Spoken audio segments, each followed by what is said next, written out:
सोलापूर जिल्ह्यासाठी एक आनंदाची बातमी. उजनी धरण मायनसमधून आता प्लस झाले. आज सकाळी उजनीची पाणी पातळी झपाट्याने वाढत ती 5% झाली आहे. दौंडमधून सुमारे 1,17,000चा मोठा विसर्ग सुरू असल्याने आज दुपारपर्यंत ही पाण्याची पातळी आणखी वाढणार आहे. उजनी धरण पट्ट्यामध्ये पावसाने दांडी मारल्याने दुष्काळी परिस्थिती निर्माण झाली होती. मागील 3-4 दिवसापासून पुण्याच्या घाटमाथ्यावरील अनेक गावांमध्ये वादळी वाऱ्यासह मुसळधार पाऊस कोसळत आहे. त्यामुळे अनेक नदी नाले ओसंडून वाहत आहेत, तर अनेक ठिकाणी पूरस्थिती निर्माण झाल्याने अनेक मार्ग बंद झाले आहेत. याच पाण्याचा मोठा विसर्ग दौंडमधून थेट उजनी धरणात येत आहे.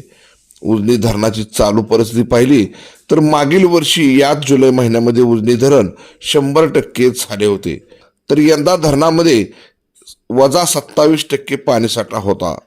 त्यामुळे यंदा उजनी धरणावर दुष्काळाचे सावट गडद होताना दिसत होते. तर संपूर्ण सोलापूर जिल्ह्यावर पाणी बाणीचे संकट उभारण्याची शक्यता निर्माण झाली होती.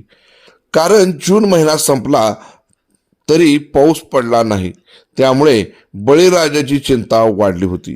मात्र मागील 3 दिवसामध्ये पुण्याच्या घाटमाथ्यावर मोठा पाऊस पडल्याने मोठा विसर्ग येत आहे. त्यामुळे आज मध्यरात्रीच उजनी धरण प्लस मध्ये पोहोचले आहे. मागील 48 तासात 27% धरण भरले असून आता उजनी धरण हे प्लस झाल्याने धरण कमाल पातळीकडे वाटचाल करताना दिसते. त्यामुळे शेतकऱ्यामध्ये समाधानाचे वातावरण दिसत आहे. उजनीमध्ये सध्या येणारा प्रवाह जरी कमी होत चालला असला तरी पाण्याची पातळी मात्र टक्केवारीत वाढत असताना दिसते.